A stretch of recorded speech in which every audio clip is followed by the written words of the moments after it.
Hay momentos en la vida en los que no basta con intentar. Hay que decidir cambiar.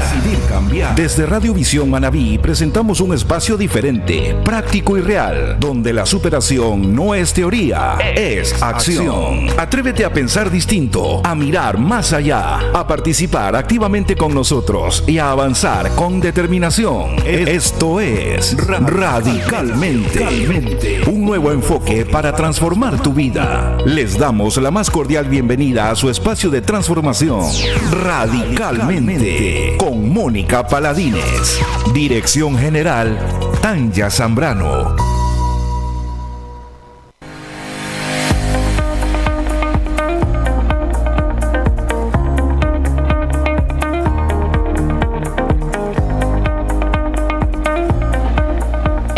Es un programa, es un ecosistema de evolución con dirección. Bienvenidos a Radicalmente, soy Mónica y en este espacio no vas a encontrar motivación momentánea, encontrarás claridad, dirección para tomar decisiones que realmente transformen tu vida.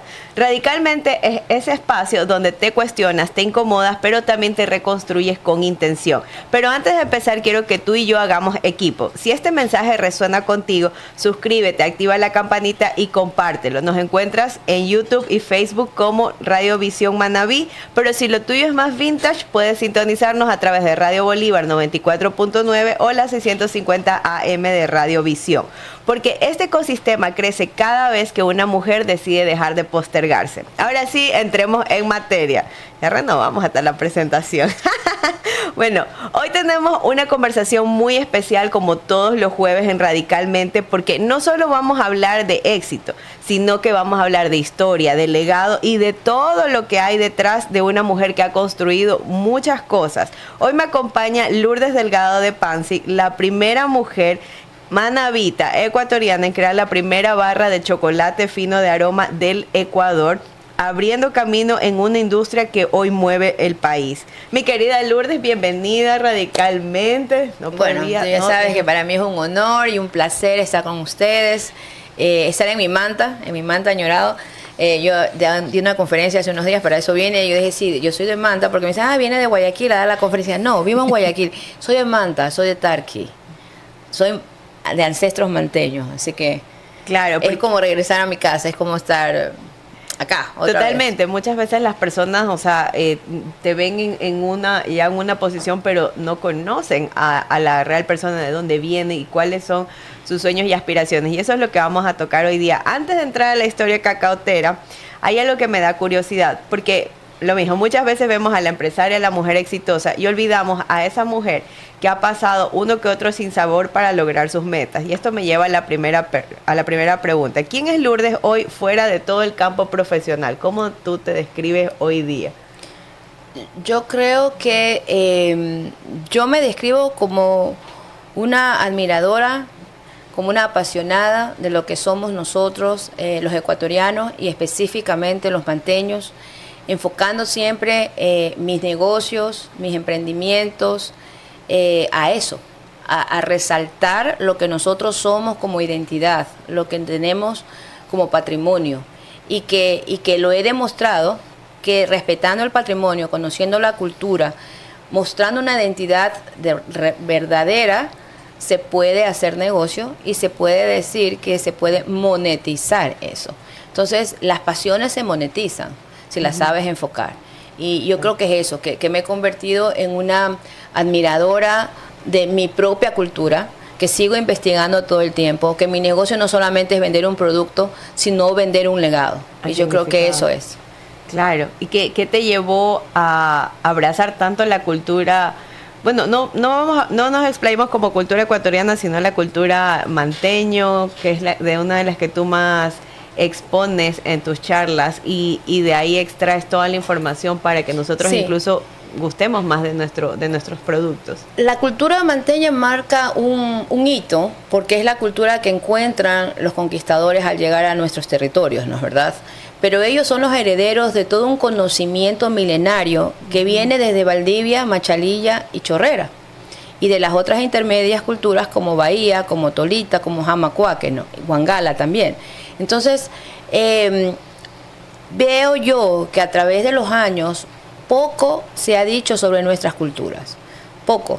Y realmente las aportaciones específicamente de Manteña, que repito, son los herederos de todo un conocimiento ancestral milenario de las otras culturas, no se ha difundido ni se lo ha valorado como tiene que ser. Y yo creo que ya es el momento, porque eso es lo que nos distingue en el mundo. Uno tiene, en el mundo competitivo de hoy, en este mundo globalizado, tiene que competir con cosas únicas, con cosas novedosas, con algo que nadie más tiene. Y yo creo que la cultura manteña eso nos dejó. ¿Y cuándo nace, o sea, cuándo tú descubres que, o sea, que por ahí había algo que no se estaba comunicando y tú dijiste, yo tengo que comunicar esto porque no se Justamente puede quedar cuando así? Comencé a investigar, yo comencé una investigación después del 2002, estamos hablando, imagínate, cada 24 años, me apasioné mucho con el mundo del cacao. Y ese es el punto de quiebre. Me apasioné completamente. Yo estaba trabajando en Guayaquil en las empresas familiares. En ese momento la compañía de mi padre era la número 1 exportadora de cacao en grano. Y comencé a investigar el tema del cacao, su historia, sus orígenes. Visitaba los campos.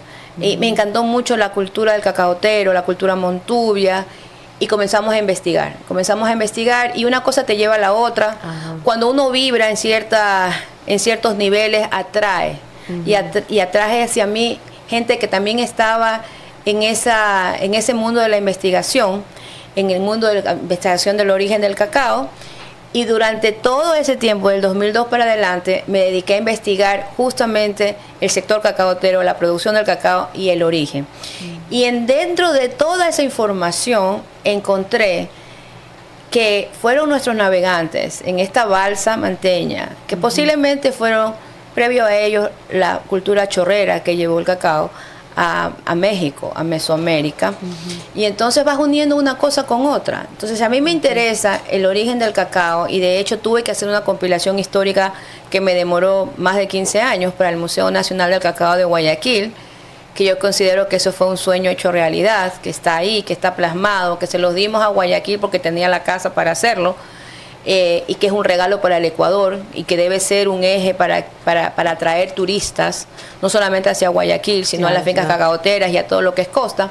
Entonces, te digo, una cosa lleva a la otra y ahí es que me encuentro con los manteños, cómo se llevó el cacao a los diferentes lugares donde hoy se produce, si ya sabemos, científicamente comprobado, que los rastros más antiguos de cacao están en la Amazonía de Ecuador. Entonces, si están en la Amazonía de Ecuador, que eso ya lo sabíamos desde el principio de los 2000. O sea, mucha gente que no sabe. Recuerda que nosotros con mi hermano recién lo supimos en octubre del año pasado. Es verdad. Sí, entonces, bueno, como gracias yo a ti, porque si no seguiríamos ignorantes por la vida. Me involucré con la gente del INIAP, el Instituto de Investigación Agropecuaria del Ecuador, con los científicos, con los agrónomos. Todos ellos me daban datos, ¿no? Y ellos me hablaban, mira que fuimos a buscar material genético a una zona en Zamora Chinchipe para encontrar material genético vegetativo de plantas antiguas de cacao, y ahí encontrábamos vestigios de una posible civilización que vivió, y así comienza este tema, ¿no? Después, claro, yo no soy arqueóloga, yo no he desarrollado mis temas en este aspecto, pero sin embargo me nutro de todos aquellos que de alguna u otra manera me han dicho, mira, esto es así, descubrí esto acá, y uno va encadenando la historia. Por ejemplo, Carlos Núñez Calderón de la Barca, que ustedes lo conocen. Don Carlitos, mexicano, cónsul de México por 18 años en este país, empresario también mexicano, ecuatoriano, del mundo del café. Pues él me nutrió muchísima información que él, siendo verdaderamente arqueólogo y antropólogo mexicano, pudo hacer la comparación de nuestras culturas ancestrales con las mexicanas y encontrar en esa investigación las similitudes y las relaciones que hubieron, como por ejemplo de que en la pirámide de Quetzalcóatl en México está tallada una concha Spondylo Princess. ¿Y de dónde salen las conchas Spondylo Princess? Pues de las costas de Manabí. Y entonces él, conociendo ambas culturas, conociendo ambos objetos arqueológicos, pudo descifrarlo. ¿Entiendes? Entonces, esta gente te viene y te cuenta estas historias. Y tú como nueva, y eso que uno es de acá de totalmente, la zona. Y uno como nueva, pero te sorprende y te dice, ¿y por qué alguien más no nos dijo esto? No, porque tenía que ser una persona que tuviera ambos conocimientos, ¿no? Los de México y los de acá. ¿Tú crees que, o sea, es importante hacer una reformulación de todo lo que están contando en las escuelas, incluso en las facultades, porque en arquitectura te dan historia de la arquitectura. Ya, y ahí te van contando cómo supuestamente se fue creando el mundo, las diferentes ideologías y todo lo demás, pero yo siento que todo este conocimiento no se está aprovechando. No se ha aprovechado ni se ha dicho. Y cada vez se dice más. Yo vengo de Europa y me doy cuenta que, y siempre lo supe, que en los archivos europeos, incluso en los archivos de Lima, hay más información sobre el Ecuador que aquí mismo. Porque aquí, en Manta, por las inundaciones, se perdieron mucha documentación. En Guayaquil igual, los incendios quemaban mucha información de la otrora provincia libre de Guayaquil, que comprendía toda la costa ecuatoriana. Y obviamente había información de lo que hoy es Manabí. Entonces se quemó mucha información y siento yo que muchos de los investigadores e historiadores del Ecuador y costeños solo cogieron como referencia lo que pudieron encontrar aquí, cuando la investigación es prácticamente infinita y está en todos lados, la información la encuentras. Entonces he llegado a encontrar, no digo descubrir porque has estado ahí, durmiendo el sueño eterno, información tan valiosa que nosotros tenemos que comenzar a promover, porque así como aquí en febrero ustedes estuvieron presentes en el lanzamiento del libro La Balsa y el Cacao, que lo hicimos con el Instituto de Historia Marítima y la Armada Nacional, en Guayaquil y aquí en Manta. Me contaban pues los señores de la Armada, los comandantes de la Armada, que cuando ellos inician su formación de marinos, les dicen que el referente de la navegación son los fenicios. Y yo me les río y les digo, pero si los fenicios navegaban solamente 1500 años allá en el Mediterráneo, antes de Cristo, 1500 años antes de Cristo, nuestros manteños, 3000 años antes. Entonces díganme, ¿dónde está el supuesto origen de la navegación? ¿No es verdad? Y entonces nosotros hemos sufrido de un pensamiento erróneo de que Europa nos vino a civilizar, de que Europa no solo nos colonizó, sino que también nos vino a imponer una historia. Ajá. Eso es. Y está en nuestras manos pues de sacar a la luz. Existen muchos medios ahora. Digitalizar la información que está en todos los archivos ha sido muy importante.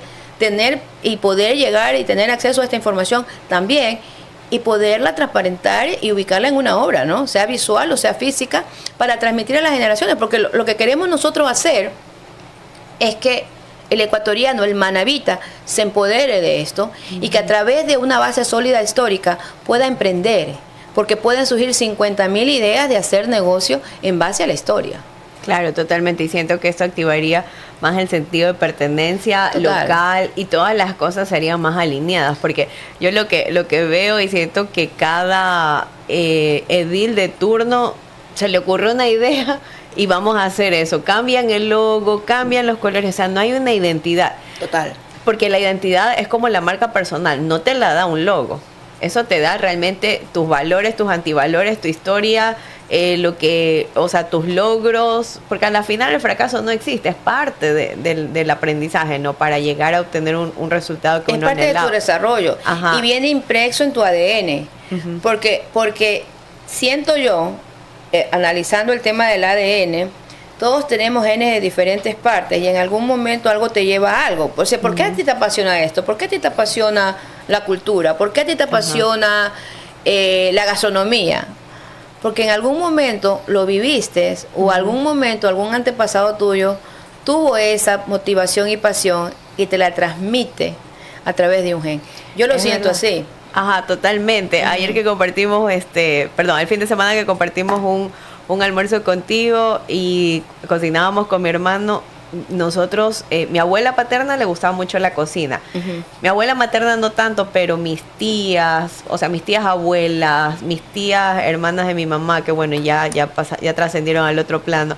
Todos ellos, hasta mis tíos, les encantaba cocinar. Y ahora entiendo lo que tú dices, porque cuando tú estás ahí es como que algo en ti vibra y te hace querer seguir haciéndolo y hacerlo de la mejor manera. Te motiva. Sí.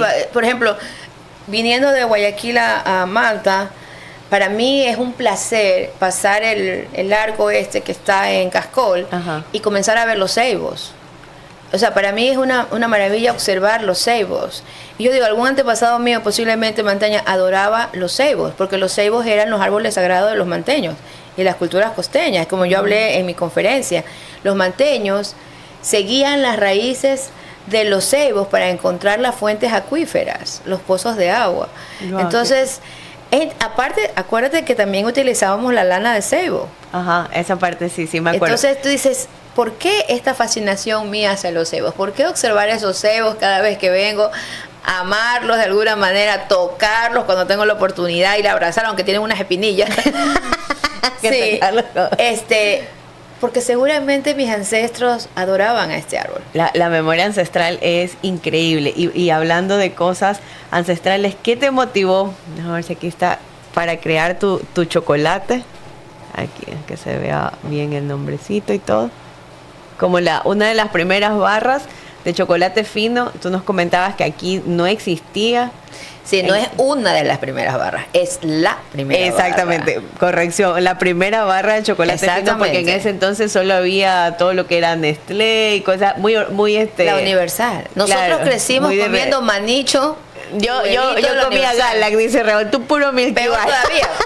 O sea, peor todavía, porque ya sabes lo que está hecho Galac, ¿no? Claro, sí. Nunca quise saber, pero ya no como. Después de esto, de que consuma un chocolate real, no hay marcha atrás. Sí, y yo hago énfasis en la primera barra, no porque sea mi marca, sino es porque hay que resaltar que fue una mujer, primera, y segundo, manabita. Manta. Y ese gen que lo llevamos de querer emprender, de ser valientes, así como nuestros manteños se lanzaban al mar, en una aventura, ¿no es verdad? Guiados por las estrellas, empujados por las corrientes marinas y por los vientos. O sea, así nosotros también, cuando tenemos el conocimiento, las ganas, podemos lograr lo impensable. Mucha gente a mí me dijo, ¿cómo estás loca que vas a crear una barra de chocolate fino en Ecuador cuando los europeos nos llevan 300 años haciendo chocolate? Y tenía razón. ¿Qué me motivó? Pues una cosa lleva a la otra y uno tiene que estar despierto y tiene que ver el graduador en los 360 grados, porque a veces estás parado hacia el frente y tienes 180 grados de frente, pero no te das cuenta de los 180 grados que los tienes atrás. Entonces tienes que darle la vuelta al graduador. Yo hablo de la teoría del graduador, porque cada grado puede ser una oportunidad si tú la sabes ver y si tienes ese bagaje de conocimiento e inspiración en ti. ¿Qué pasó con la barra? Yo representaba al sector exportador cacaotero, el sector privado ANECACAO, la Asociación Nacional de Exportadores de Cacao, al principio de la década del 2000, y entonces como sector cacaotero privado teníamos que representar al sector y al Ecuador ante la ICO. La ICO es International Cocoa Organization, que estaba en Londres. Y entonces, y esta es una representación gubernamental, es decir, que los gobiernos tenían que mandar su representante, como una ONU, para llamarlo así, ¿no? Que están los políticos, los diplomáticos, no el sector privado. ANECACAO había conseguido de que el sector privado tenga representación, porque no es lo mismo que vaya el que está en el negocio como un diplomático que está en Londres, que simplemente va a tomar apuntes, pero realmente sus decisiones no van a influir en lo que verdaderamente importa, que es el negocio per se, ¿no? Entonces, nos tocaba ir a representar con el delegado también de la embajada en Londres y nadie quiso ir. Éramos 27 miembros en ANECACAO, 26 hombres y yo, y nadie quiso ir. Cada uno con sus excusas. No es que yo no hablo inglés, no es que yo no tengo tiempo, no es que a mí me parece una pérdida de tiempo, que por qué representar, que sí que no. O sea, no le veían el propósito. Ni el propósito, ni la misión, ni el enfoque, y nos estaba costando una millonada, porque para que nos permitiesen participar como sector privado, asumimos una deuda que el país tenía de más de $2 millones al tiempo, que se pagaban en libras esterlinas. Entonces, si ya estábamos pagando, déjanos participar. Si ya estábamos pagando, déjame irte a contar la situación para influir de alguna manera en otra en mi sector. En ese tiempo exportábamos 70 y pico mil toneladas. Mira, al día de hoy exportamos 500,000 de toneladas. Mira cómo ha crecido y que yo pienso que no es por mi participación en la ICO, sino de todo el compendio de situaciones que se vienen después. Y entonces, y en las que participaron muchos personajes, ¿no? Desde los ingenieros agrónomos que trabajaban con nosotros y con los agricultores, los representantes a todo nivel, la industria, la academia y los propios exportadores de cacao. Entonces nadie quería ir, y como yo había estudiado en Londres, en Inglaterra, me dicen, ¿y por qué tú no vas? Que tú conoces ese país, que tú hablas inglés, que esto, que lo otro. Y yo dije, ok, yo voy asumiendo un rol para el cual te puedo decir que te puedes, pero ¿cómo está preparada ella si uno nunca sabe? No, hay que estudiar, hay que entender a dónde vas, hay que saber qué haces. Bueno, la historia es media larguita. Yo llego allá, me encuentro con los representantes de Alemania y ellos andaban siempre con chocolate, siempre comiendo chocolate, o sea, como grandes consumidores, porque la ICO es como la ONU del cacao. En un bloque están los países productores y en otro bloque están los países consumidores. La Unión Europea actuando en bloque a la cabeza, ¿no? Y en los productores está África, que son los mayores productores, los latinoamericanos, y nosotros también como Ecuador, los asiáticos. Y entonces los alemanes siempre andaban con chocolate, y me decían, mira, está hecho con cacao de Ecuador, Y entonces comenzamos a probar estos chocolates hechos con cacao de Ecuador, y nosotros, y yo, mi paladar acostumbrado a manicho y a huevito, le digo, esto está amargo, esto no tiene nada que ver. Me dice, es que esa es la forma que comemos los europeos. Ustedes no tienen una marca que haga ese chocolate así, solamente cacao, manteca de cacao, poquita azúcar, solo puro, porque tienen que resaltar el aroma floral del cacao del Ecuador. O sea, me dieron toda la novela, como diría mi amigo Raúl. Y entonces le dije, no, pues no tenemos, nosotros tenemos esto. ¿Y cuándo ustedes van a sacar un chocolate? Y en ese momento clic, hace un clic, y yo digo, claro, tenemos que hacer chocolate en el país para darle valor agregado, emulando a todos estos chocolates que se hacen en Europa con cacao del Ecuador. Y hago así porque ahora ya sé que esa fórmula no solamente tiene cacao del Ecuador, sino cacao africano para abaratar costos, pero el marketing de Ecuador vende. Entonces le ponen en el packaging, en el paquete, Ecuador. Me hace clic y yo regreso a dar mi informe ante Anecacao, y entre las cosas que les dije, tenemos que hacer chocolate. Y me dicen, tú estás loca, que los europeos tienen 300 años haciendo chocolate, ¿cómo tú vas a convertir en un mercado así, que esto, que el otro? Bueno, la cuestión es que, así como yo lo estaba pensando, y una vez más, cuando tú vibras en ese nivel, tú atraes gente, y de alguna manera las mentes brillantes se unen, y aparece Carlos Núñez, no Carlos Núñez, sino Eduardo Márquez de La Plata, Jorge Hanse, Bruno Berry, que son mis gurús, yo les llamo los gurús, y tenían la idea de hacer una fábrica de chocolate fino. Entonces, cuando ellos llegan y me cuentan, yo dije, esta es. Ellos iban a hacer sus marcas, ellos iban a cambiar supuestamente el paladar del chocolatero ecuatoriano, ya no huevito manicho, sino otra cosa más pura.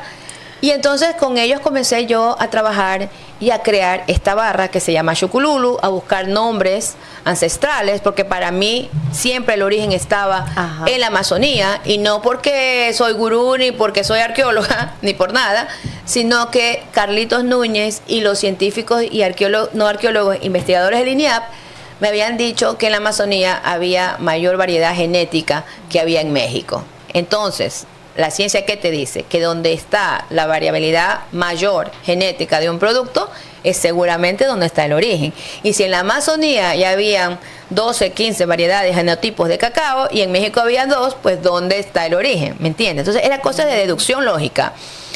Y pues creó Chucululu, que significa pájaro que canta. Eso te iba a decir, ¿qué significa Chucululu? Sí, Chucululu, me encantó el nombre porque yo soy Lourdes, me dicen Lulú, y es como que, me suena, ¿no? Oye, sí, a la final si te das cuenta cada cosa que uno va creando, que lo conversamos sobre otro proyecto que luego, bueno, vamos a sacar al aire, y tú decías, mira que uno de los nombres era basado en uno de los apellidos de uno de los creadores. De la familia. De la familia. Y ella no se acordaba que la abuela tenía ese apellido, y ella sale creando una compañía con ese nombre. Exacto. O con ese apellido. Entonces es así, algo te suena, es que tiene que resonar contigo, ¿no? Sí, entonces, si no te vibra, no es. CH suena a chocolate en diferentes idiomas, pero también dice Lulú. Entonces Chucululu significa pájaro que canta. Después yo dije, tiene que ser colorido, tiene que ser alegre, tenemos que crear una nueva generación de gente que coma chocolate más puro, que realmente aprecie el cacao fino del Ecuador como lo aprecian en Europa, y tenía que llevar una identidad. Por eso, si tú ves la caja, esa fue la primera caja, Magnus Opus, de mucho color, de mucha raya, cada rayita significa algo. ¿no es verdad? En la teoría de los colores. Ajá. Y después dije, tiene que ir envuelto en algo que realmente nos identifique y que nos unifique como país, ¿ok? Y entonces busqué un empaque tejido en telar por los quichuas, porque el nombre Chucululo es quichua amazónico. Ay, qué y cute. va en diferentes saquitos, y entonces estamos dando también relevancia y trabajo a los tejedores de textiles de Imbabura. Estamos trabajando con los cacaoteros de diferentes zonas del país. Claro, la final es una unificación de productores. De identidad. Ajá. Porque eso es el ecuatoriano. Colorido, diverso. Ese es Ecuador, es diverso, es colorido, es folclore, es alegría y es sabor. Es sabor, es activación sensorial en todos los sentidos. Entonces, yo creo que eso es lo que yo quise llevar. Y claro, con el tiempo, imagínate, año 2002, que creo esto, y a lo largo del tiempo hemos creado diferentes tipos de empaque.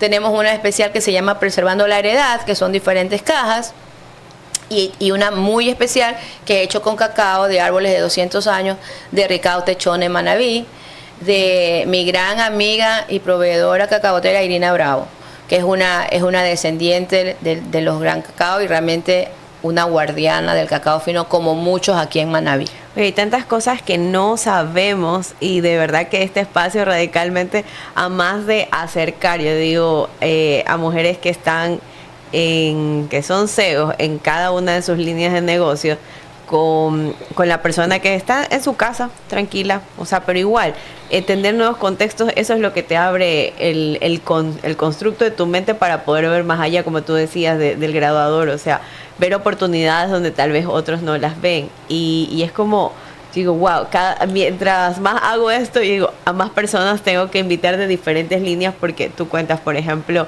una guardiana de los árboles de cacao ancestrales. O sea, son cosas que te motivan, porque puede ser que alguien que nos esté escuchando, el abuelo tenga eso y no le paren bola al árbol. Sí, y ojalá, y sorry el marketing y la cuña, y ojalá nos esté escuchando la gobernadora de Manabí, porque yo hablé con ella por teléfono y le comenté del proyecto. Le mandé el proyecto y ella me dijo que le interesaba porque su familia era cacaotera, y entonces le dije, mire, en la actualidad Manabí es la reserva genética del cacao más fino del mundo. Wow. Y si nosotros no utilizamos esto para bien y de nuestra gente, porque yo no gano nada, yo lo que quiero es que se preserven los árboles y tener una provisión de cacao fino. Pero si tú a una persona como Irina o como otros que han preservado el cacao ancestral en Manabí, le otorgas un reconocimiento, ¿no es verdad? Le ayudas a tener un crédito, le donas una bomba de agua. ¿Por qué? Porque ellos han guardado este legado por generaciones. Esto va a ser bien, no solamente para la provincia, sino para ellos como políticos, como una palestra política. Y si no lo ven así, realmente no sé para qué están en los puestos. Es verdad, pero no vamos a entrar en ese detalle porque, como yo digo, bueno, vamos a hacer lo que se dice políticamente correcto. No hablemos de religión, aunque yo rayo mucho la religión. Pero es que hay que llamar la atención. Claro, sí, totalmente. Yo concuerdo contigo, y cuando se lo dice de buena forma o de una forma bastante estratégica, pues debería llegar a los oídos correctos. Y ahora quiero hacerte otra pregunta, porque hemos hablado del negocio como tal, que es algo que pues a mí me apasiona conocer, cómo una persona va del punto A al punto B, pero hay otra parte que también es bastante interesante, que poco se habla, y es que a más de crear un negocio, a más de crear una barra, la primera barra de chocolate fino en el país, creaste también una familia. ¿Cómo te dividías entre el hogar y los negocios? Bueno, pues tuve mi esposo, Simón Mansech, que me supo representar en los momentos en los que yo no estaba. Yo creo que fue fundamental, de que yo viajaba mucho, yo sigo viajando, y él estaba con mis hijos, estuvo acompañando con ellos, y siempre tienes la ayuda externa, ¿no?, de gente que trabaja para ti, que no es lo mismo, pero tienes ese espacio del padre que está presente, del padre que está acompañando a los hijos, y que de esa manera uno puede desarrollarse, ¿no? O sea, yo no me imagino, y debe ser muy difícil para padres o madres solteras que tengan que criar a un hijo atendiendo el trabajo, atendiendo otras obligaciones, sí. Yo creo que yo tengo una frase que les digo a las amigas: uno es con quien está. Sí. Uno es con quien está. O sea, si escogiste bien, estás con una persona y esa persona te complementa y esa persona te ayuda a progresar sin egoísmo, sino sabiendo que estás construyendo unas bases para el futuro, que aunque no pase mucho con tus hijos se van a reflejar en ti porque te ven, porque los hijos son esponjas que absorben. Así tú no le hables. Son las acciones que ellos ven. Son como, yo creo que ellos han visto mi lucha primero por preservar este cacao, porque se lleva adelante pues muchos proyectos. El Museo del Cacao fue un proyecto que nace en el 2004 y termina haciéndose realidad en el 2021. O sea, imagínate todo el tiempo que pasa. Y saltando vicisitudes y problemas y temas que van de la mano, y la gente que no aporta, y la gente que no aporta, que la gente se quiere adueñar de una cosa a otra. Pero entonces yo creo que tienes eso, ¿no? Que la bendición es saber con quién estás, es saber con quién compartes tu vida, haber escogido bien y que esa persona te complemente y que te sea tu apoyo en todas tus ideas y en todos tus proyectos. Y entre todo esto, asumo que como todo en esta vida, hubieron momentos en los que sentiste que tenías que escoger entre familia o entre negocio, o siempre se dejaron las cosas claras con tu esposo para poder, o sea, como se dice, ir tranquilo por la vida, pues. Sí, pero claro, y a veces hay decisiones que dicen, mira, sabes que no puedo viajar, por tal otra razón. Y hay veces en las que tuve que viajar y que, por ejemplo, mi hija tuvo que ir a una primera comunión sola, por ejemplo, solamente con el padre, por cosas así, ¿no? Yeah. Que te comprometes con algo en el exterior que no lo puedes dejar y que no estás. Entonces yo también reconozco, no estuve presente en muchas cosas. Gracias a Dios, mis hijos también. Cada uno es una lumbrera, cada uno puede representar un ejemplo y lo tengo que decir una vez. Mi hija mayor, Milesa Pancic, es la primera manavita graduada en masterado en Oxford, Inglaterra, en finanzas y en leyes, y ahora trabaja para las Naciones Unidas. Entonces yo creo que hicimos un buen equipo y mis hijos fueron y crecieron bien. Qué chévere, porque tú sabes que hoy en día, si no es la queja porque no tienes los recursos para empezar, es la queja que el marido no las deja. Pero yo siento que básicamente es, tú sabes, esas creencias limitantes que uno se vende, que es por gusto, pues. Porque a la final, como tú dices, si tú tienes una pareja para progresar, pues si no la tengas. Sí, para que te acompañe y te diga. Y otra cosa más de que uno mismo se pone las metas mentales, ¿no? Uno mismo se pone. Yo digo que si no resulta una cosa, chao. Y eso te da la independencia. La independencia intelectual, la independencia económica, cuando ya aplicas lo aprendido en un trabajo, en un emprendimiento, pero sobre todo la independencia mental. Porque hay gente que cree que sin una pareja al lado no van a desarrollar, que si no tienen hijos no van a vivir, que si ya se divorcian se van a morir porque no pueden ser mujeres divorciadas. Yo creo que las barreras mentales son las que más nos paralizan, los miedos, ¿no? Y uno tiene que lanzarse a eso. La mujer manavita es empoderada, en gran parte. Sí, en gran parte. Venimos de matriarcado, o sea, venimos de matriarcado hasta donde nos conviene. Criticamos el machismo hasta donde nos conviene. Porque cuando no, tengo que preguntarle a mi marido. Y cuando dice, voy a salir con las amigas, me voy porque me voy. Y yo, ¿qué estás hablando? O sea, tienes razón. Algo que yo me he dado cuenta, y de hecho un día conversaba, no recuerdo si con mi hermano o mi mamá, o con mi mamá y mi hermano, porque de pocos amigos también a veces. Entonces yo le decía que, o sea, mujeres, por ejemplo, empoderadas como tú, de otra persona también, justo veía ese día, que, o sea, que tienen tanta energía y que son muy doers. Y yo digo, y los esposos me encantan, pero son tranquilos, o sea, ellos apoyan a la esposa. Yo veo a don Simón, está ahí sentado, nosotros podemos hablar 10 horas, él a veces hasta él ya me cuenta toda la historia si no he entendido algún punto, porque ya se conoce esto. Pero lo que yo veo es que si la mujer tiene una energía muy alta, el hombre es como un complemento. Es que debe ser así. Es más suave. Si el hombre tiene una energía más alta, la mujer es un complemento más suave. Y eso no está mal. Eso te dice la física.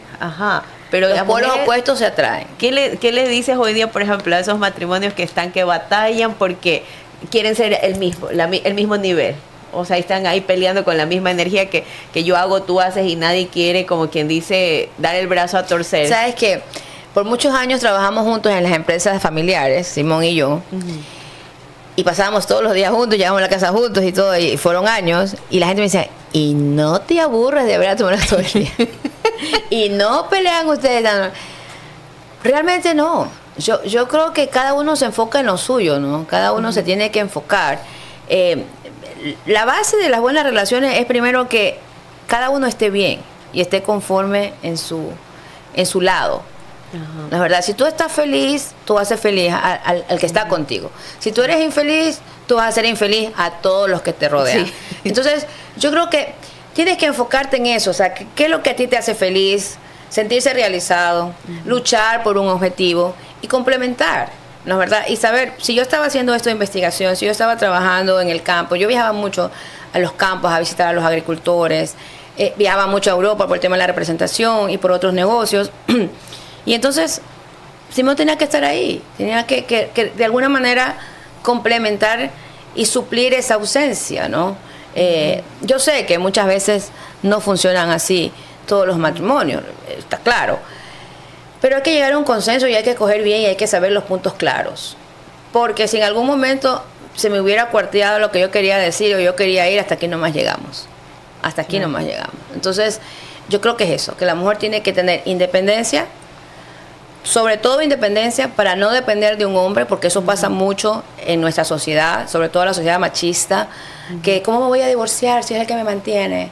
Tengo una amiga que me decía, pero ¿cómo me voy a divorciar? ¿Quién le va a dar todas las cosas a mis hijos? Porque es que la relación de esposa no tiene que involucrar a los hijos. Exacto, esa es otra cosa. No existen ex papás, no existen ex hijos. No, exactamente. Entonces, pero yo le decía, no, lo que pasa es que tú no quieres dejar de percibir lo que él te da. Exacto. Entonces es comodidad. Entonces, ¿sabes qué?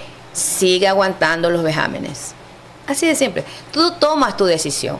O la cortas de raíz o aprendes a vivir con ella y ¿sabes qué? Sin queja. Ajá. Es verdad, porque es cuando lo que hablábamos el tema de la energía, cuando uno decide y uno entiende que es la única persona responsable de las cosas buenas que le pasan como de las no tan buenas que le pasan, o sea, hasta ese ruido mental lo vas bajando porque sabes que no puedes culpar a nadie. Exactamente, justamente anoche hablaba con él y le decía, tú eres la culpable de tus propias decisiones y las decisiones que toma hoy te afectan mañana, pasado, la próxima semana, el próximo mes, aunque no lo creas. Entonces, tienes que asumir tu responsabilidad y no culpar al resto, ¿no? Porque al final del día eres tú quien decides. Sí, es totalmente cierto. Por ejemplo, ¿tú qué crees que realmente marca la diferencia entre alguien que intenta las cosas a alguien que logre construir un éxito sólido? Constancia. ¿Constancia más que disciplina? Ambas. La constancia... Más que pasión, era constancia más que pasión. No. La pasión es lo primero que te mueve. Para mí, la pasión yo creo que es lo que realmente motiva a hacer las cosas. Pero ya que tienes la pasión por algo, tienes que tener constancia. Y la constancia es disciplina. Para mí son sinónimos. Tienes que seguir en lo mismo. La disciplina es hacer todos los días en la forma correcta, a tu tiempo, lo que debes de hacer para llegar a un objetivo. ¿No es verdad? Y la constancia igual. En mi caso, que la pasión por la historia te motiva, es una disciplina, ser constante en seguir yendo a los archivos históricos del mundo a buscar más información. Es verdad. ¿Qué legado te gustaría a ti dejar, o sea, con el tema de Cacao como persona? ¿Qué es lo que a ti te mueve a cada día? O sea, como tú mismo lo dices, instruirme más, para narrar mejor la historia, para rescatar todos estos vestigios que están pues ahí escondidos, pero que tú sabes que esto puede motivar a una mejor sociedad. ¿Qué es lo a una mejor sociedad que conociendo sus valores y sus ancestros y su identidad pueda monetizar ese conocimiento? Ya hablaba en la conferencia que di en el Museo Manta, les mostraba los sellos manteños. Yo les decía, ustedes pueden hacer una tesis solamente de descripción de estos sellos y crearse una serie de sellos para la venta, con camisetas, con llaveros, con algo. Sí, es verdad, ¿no? O sea, tenemos tanta cosa y, bueno, cuando tú ya la explicas y uno la entiende, se vuelve sencillo. Como por ejemplo, y entonces tenemos que activar el turismo que venga y hacerlo mundial, pero tienes que tener una base, o sea, no solamente hacer por hacer porque es un objeto bonito, no, te estoy vendiendo un sello que es una réplica de un objeto que mi cultura manteña lo hizo hace 1000 años. Y sabes que te cambia todo el contexto. Yo recuerdo que un día estábamos en la playa, aquí en la playa del Murciélago, y hay un señor que vende artesanías, pues ya. Y yo le digo, pero esas no son originales. No, dice, son réplicas. Bueno, entonces él más viene y me saca un poco de cosas, y había uno que es como un silbato, o sea, con una formita, ¿cómo se llama? Digamos como cultura Valdivia, ya un muñequito así de este porte. Y yo le digo, ¿y eso qué es? Dice, es un silbato. Le digo, uy, está lindísimo. Y ahí me sacó un montón. Y ahí un poco íbamos como descifrando cuál era cuál. Dice, ay, ustedes sí que saben. O sea, el señor diciéndonos que nosotros sabíamos y hacía 2 meses atrás no sabíamos nada. ¿No te acuerdas en la ceremonia del cacao que hicimos? Sí, cuando que yo puse la silla manteña, ajá, los sellos. Sí, todo exacto. va de la mano. Y era una cosita así que me dio... Y los silbatos. Era un silbato que me dio tanta ternura. Yo le dije, yo quiero un silbato. Y ahí compré mi primera figurita. Mi primera pieza arqueológica. Mi primera ya pieza... puedes iniciar tu museo. Sí, yo le decía, mi primera pieza arqueológica, y la tengo ahí. Pero sabes que cada que lo veo, digo, qué chévere, o sea, esta es nuestra historia. Y uno llenándose del Bugs Bunny, de cosas pues así. Tú te das cuenta que tú te apasionas. Te das cuenta cuando ya conociste, cuando en esa cata, no, que era cata no, era una especie de ceremonia al cacao, en unos recipientes de mate, ¿no es verdad? Ajá. Y que nuestro querido amigo Jonathan Sabando con Samor, con la chocolatería maravillosa que está aquí, que promueve el cacao y el consumo, pues tiene su fogón de leña, tiene sus ollas de barro, tiene todo el proceso como tenía que haber sido hace 1000 años atrás. Realmente, para mí eso fue súper novedoso. Y aparte de desarrollar esta fórmula de esta bebida espectacular, y relacionarla con los manteños, que era lo que llevaban el cacao hacia Mesoamérica, ¿no? Antiguo México, es que, mira, Costa Rica y Guatemala. Como tú dices, o sea, y ya conociendo, o sea, teniendo más contexto, tú ya no ves la simple figurita. No, pues ya tú ves una cosa como que es sentido de pertenencia. Es tu pertenencia, es tu identidad. Claro, mira, que tengo, recuerdo que está mi figurita ahí, mi primera pieza arqueológica, con una muñeca que recuerdo que traje de República Dominicana, que es una muñeca que no tiene rostro porque dice que ellos no tienen una identidad, o sea... De los taínos. Sí, no tienen una identidad. La cultura taína, que son los certificado. Bueno, entonces sí. Me llamó la atención y la traje yo, o sea... Esa pieza la tengo hace años y recién ahora en este 2026 tengo mi primera piecita de mi cultura. O sea, tenemos tanto y yo digo... Ya quiero botar un montón de cosas en mi casa y poner bota lo que no te vibre. No, pero ¿sabes qué? Es justamente eso, lo estoy pensando. Cuando yo vengo a dar y yo le decía a alguien, ay, qué lindo que promuevas tu chocolate, le digo, no. Si la gente que está en mis entrevistas sabe que al final va el chocolate. Que siempre primero es la historia, la cultura, la identidad, tratando de inyectarle a esa gente que me va a escuchar, sobre todo a los chicos, los estudiantes de la universidad que fueron, de la Facultad de Arqueología, la Facultad de Turismo y toda la gente que va, de esa parte joven que está iniciando su carrera académica y posteriormente pues su carrera de emprendimientos, es de inyectarle eso, es decir, chicos, que alguno de ustedes salga con una idea, que algunos digan, ¿sabe qué? Que alguna vez yo la escuché, que me ha pasado en otra provincia y en otro lado, que yo la escuché a usted y en base a usted yo creé este producto. Y en base a esto yo creé tal proyecto. Eso es incentivar, porque yo creo que el conocimiento adquirido se tiene que difundir y se tiene que difundir para bien, para que la gente cree y desarrolle. Si no, ¿para qué? Entonces, si tú me preguntas, ¿cómo quieres que te recuerde? Como eso también. O sea, que ella en una charla que vino me dio una señora y me dio una idea de crear llaveritos de silbatos de la cultura manteña. Mónica, yo te apuesto que eso se vende. Obvio que sí, pues sí, yo aquí ya llevo como 3 ideas en mi cabeza. Va a plasmar. Voy a vender silbatos, que me encanta. Que total. A ver, mira, los Lucky Charms. Yo estoy en el negocio también de la paja toquilla. ¿No es verdad? Ajá. Las muñecas de paja toquilla que eran grandes, que yo las amo. Yo a mis hijas les hacía fiesta con muñecas de paja toquilla en Guayaquil y la gente era, ¿y esto de dónde viene? De Manaví. Mira, y a mí, uno con el payaso y la sirenita. Para mí era el éxito. Sí, también, cuando ellos escogían, pero cuando eran más pequeños yo escogía. Claro. Entonces, las muñecas colgadas como lámparas, las ponían en todas las mesas, los bolsitos, las carteritas maravillosas, que están en Montecristi, que a lo mejor pasamos 1000 veces y que no les damos la importancia.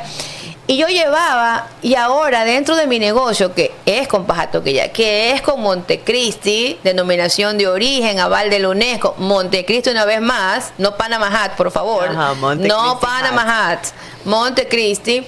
Utilizamos las muñecas en tamaño pequeñito y son Lucky Charms que están de moda y están en las carteras. Entonces yo veo gente que las tiene y entonces tienes una cartera Louis Vuitton con una muñeca Montecristi. Yo esas no tengo, Sí. pero sí tengo tus rosas, el lazo que no me he internado para venir al programa, tengo que ponerme. Pero hay que hacer otro, hay que hacer Ajá. otro con los tejedores, porque yo creo que es relevante también sacar a la luz a aquellas personas que han mantenido un legado, como una tejedora de casi 100 años de Montecristi, que alguna vez te la presenté, Ajá, sí. o gente que se ha dedicado a esto y que a través de ese negocio ha mantenido una familia. Entonces, y ha mantenido un legado también, ¿no? Que es lo más importante. Ajá. Pero que ellos a través de este conocimiento han podido crecer, desarrollar y mantenerse. Entonces, eso también es importante decir, ¿no? Hablando de eso, hoy día que hay muchas mujeres que nos están viendo y que sienten que quieren hacer algo grande, pero no saben si pueden con todo. ¿Qué consejos le darías desde tu experiencia real, ahora que estamos hablando de la señora de Montecristi con casi 100 años y que ha mantenido un legado, un hogar, o sea, y que se ve que es posible? O sea, pero tú desde tu experiencia, ¿qué le dirías a la mujer actual? Que pues muchas veces, como tú dices, las barreras mentales son de uno mismo, pero bueno, siempre es bueno darle un pequeño empujón para... Preparación, conocimiento, no agotamiento. Ya hablábamos de eso. Y cuando hablamos de preparación, ¿tú crees que hay que irse a inscribir a un instituto o con la universidad más grande que es el Internet? La tecnología nos ha brindado el conocimiento infinito que está aquí. Hablábamos ayer con tu mamá y tu mamá decía, yo le preguntaba, ¿y a dónde va a hacer tai chi? Y me decía, yo no tengo que ir a ningún lado. Sí. Yo lo hago en el teléfono. Tanto que hablamos ya, o sea, tú le vas insertando. Y a mí me interesó porque tuvo alguien en una conferencia en el Archivo Histórico del Guayas que habló de la importancia de hacer tai chi, y yo ya me iba a inscribir en el templo chino de Guayaquil. Y mi mamá te dijo, yo así con el teléfono. ¿Te das cuenta? Ese es un ejemplo. O sea, si en la vida diaria, si tú sabes cachar y ver esos grados de los 380 grados, te están dando la respuesta. Te están dando la respuesta. O sea, es simplemente saber escuchar y saber entender las cosas. O sea, la información está aquí, el trabajo, claro, hay cosas que a lo mejor, yo soy muy personal. O sea, yo soy de libro, never en Kindle. O sea, mi libro, tráigamelo físico, así pese. Hay que abrir el libro, leer el libro, sentir el libro, volver a la página de atrás. Sí, y marcar. Pegar. Y si te das cuenta, y el tema de los libros, ¿sabes por qué es interesante el tema de los libros? Que a mí me ha pasado, no sé si te pasa a ti, que el libro que leíste hace 10 años y lo vuelves a leer ahora, ya es diferente. Sí. Ya lo captas diferente, Ajá. ya lo saboreas diferente, ¿verdad? Ajá. Porque ya ha pasado 10 años en que tu capacidad mental e intelectual y tu experiencia ha cambiado, para bien o para mal, generalmente para bien. Sí. Y entonces has madurado, y ese libro, hay cosas que yo no entendía, incluso en películas. En películas que yo veía cuando era chica, yo no entendía los chistes, ahora los entiendo. Y entonces, ese tipo de cosas que pasan con el tiempo. Pero volviendo a eso, yo creo que todo es decisión, todo es constancia y disciplina. Que tengo que trabajar, que tengo, organícese. Sí. Organícese y tome 1 hora, 2 horas. Y sobre todo yo lo que pienso, que la gente tiene que despertar en ellos su pasión y entender esa pasión. Porque la pasión es el motor. La pasión es el motor. Si a ti te apasiona algo y te hace feliz, créeme que te vas a ir por allá. Hablaba yo de este libro que se llama Dopamina Nation. Ajá, que tú el me libro de la comentabas. dopamina, que por qué la gente consume algo que le hace daño o porque le causa un placer temporal. Momentáneo, sí. Y ahí va al tema del consumo de drogas, consumo de alcohol, consumo de todas esas cosas negativas que no deberían consumir. Pero también vamos a hacerlo de la otra parte, pues. Si tú eres apasionado por la lectura, ¡qué maravilla! Si tú eres apasionado por la cultura, ¡qué maravilla! O sea, ese tipo de cosas, es ser constante, es ser disciplinado y es ver la vida con otra visión, buscarle siempre el lado positivo, siempre la felicidad, siempre la alegría. Hablábamos también de que no todo debe ser trabajo, esfuerzo, que metido, que tiene que haber tus tiempos de relax. Yo hablaba de esta persona, amiga mía, que solo pasa en la computadora metida y todo. Y cuando ya vámonos al cine, vámonos a hacer esto, vamos a hacer lo otro, te llega una persona estresada, te llega una persona cansada porque te quiere cumplir contigo, pero está pensando en el trabajo que dejó. Y eso no solamente que te molesta, sino que te enferma.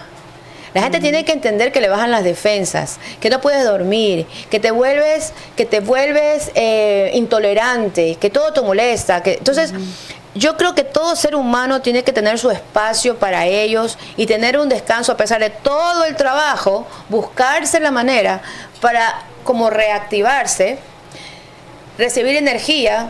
Aquí es maravilloso. Manta es maravilloso. Váyase una hora a caminar a la playa, váyase a ver un atardecer en la playa, métase ahí, como decían antes, un cuchi en el mar. Esa palabra que yo hace años no escuchaba, ya escuché, vámonos a dar un cuche. Y entonces, vaya, despéguese un cuche en el mar y venga renovado, porque el mar, o sea, aquí ustedes, nosotros los mantenses, por sobre todo ustedes que están permanentemente acá, tienen la sanación. Ahí. Esa es una gran palabra. Y sabes que no lo vemos. No, ahorita... a ver, si tú me dices que yo, tarquense, viviendo toda mi vida frente al mar, no lo valoraba.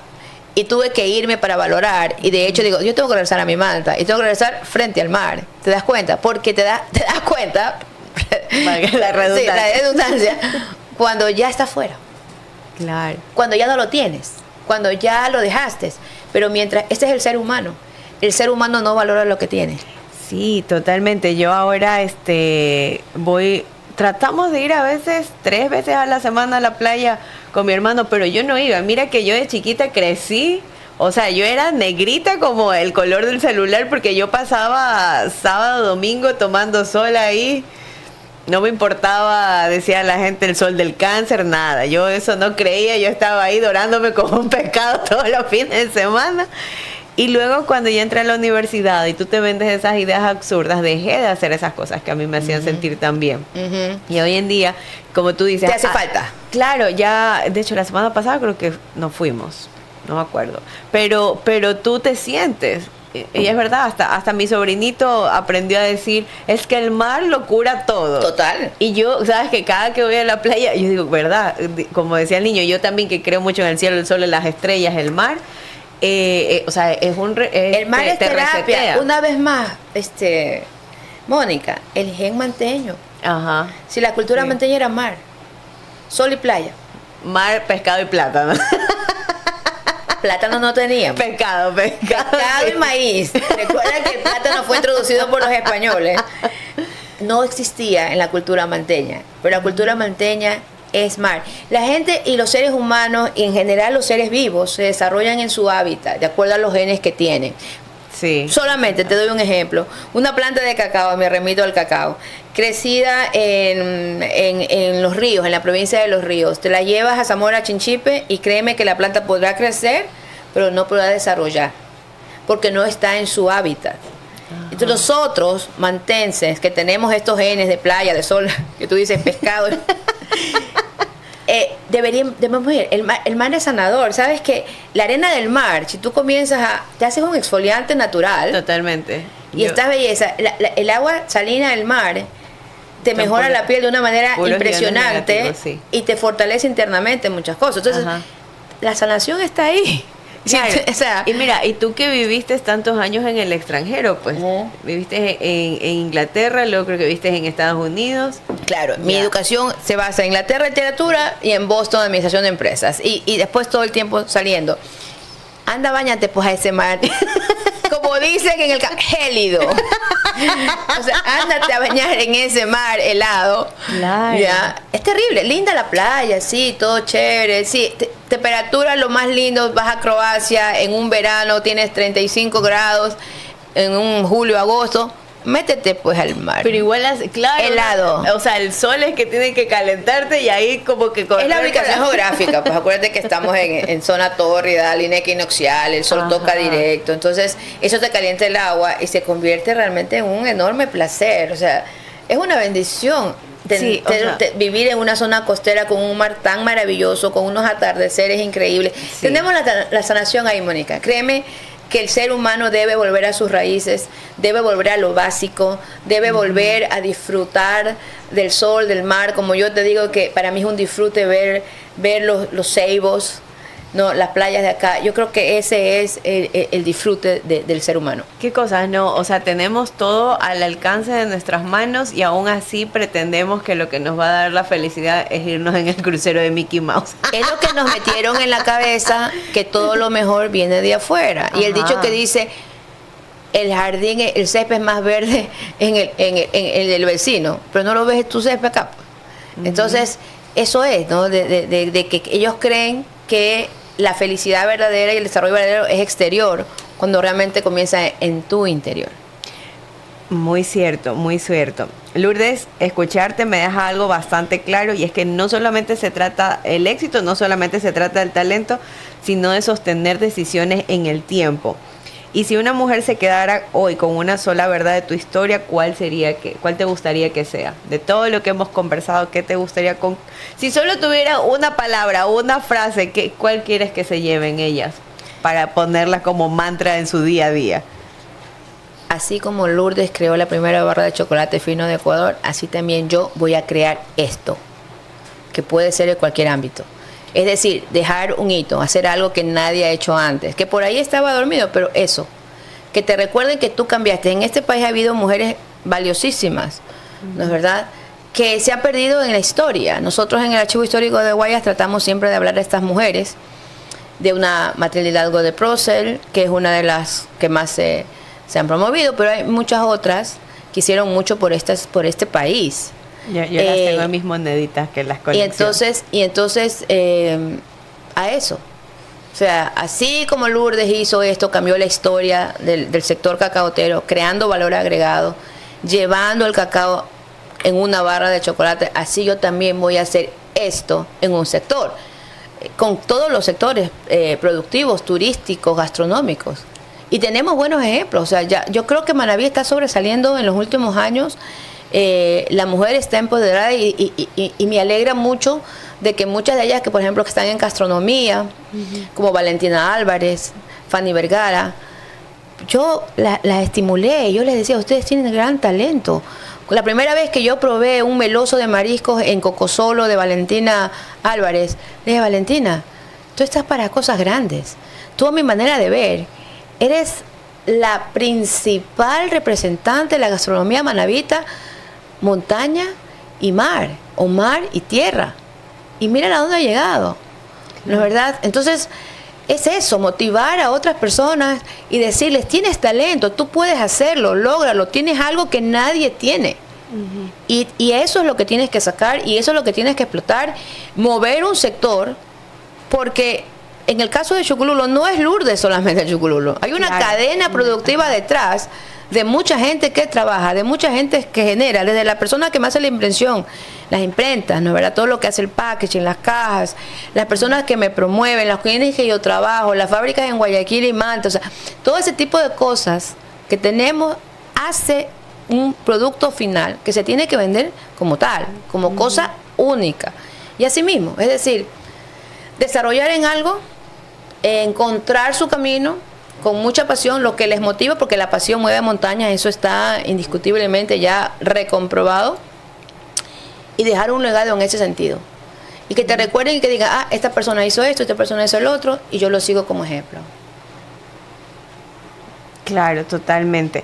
Es que es cierto, nosotros constantemente dudamos de que me perdí, que 3 minutos más. Eso igual sale ya. Sí, se iba controlando. Es que, ¿sabes qué? Eso hablábamos la semana anterior con la invitada, que también casualmente es una chef, Cecilia Cedeño. Ella decía, lo más loco de todo esto es que nosotros somos los que menos creemos en nosotras mismos. hasta que llega como un momento en el que te pone como que literal contra la pared para decir o crees o crees. Porque ella comentaba que cuando la llaman para ser juez de MasterChef Celebrity, ella dijo como, en vez de decir qué chévere, ya ella dice, ¿cómo así a mí? Dice, imagínate el pensamiento que se me vino y luego es como que, o sea, en fracción de segundos recapacité y dije, no, pues claro, yo puedo con esto. Y digo, es verdad, es como cuando yo vine aquí a este espacio, sí lo medio pensé como hacía a mí y luego dije, claro, pues sí, yo tengo todas las capacidades para hacerlo.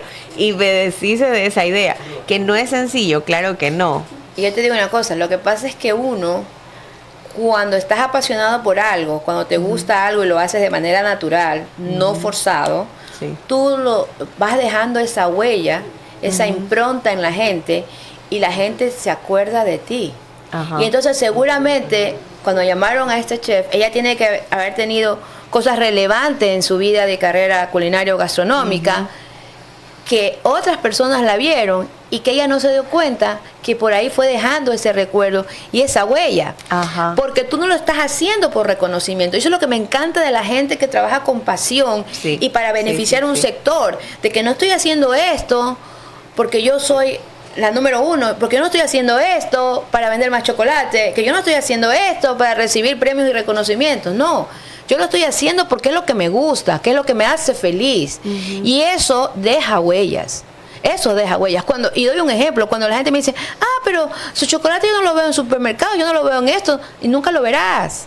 Porque mi chocolate no es para un supermercado, mi chocolate no es para estar al lado de marcas Ajá. comunes y corrientes. Claro, que tú dices que no honran realmente lo que significa crear un chocolate. Es en ese Porque sentido. cuando tú le das la solemnidad a las cosas es cuando, o sea, ahí es donde tiene un real valor. Y como tú dices, Como tú le das- esto básicamente es como el resultado de una pasión. Exacto.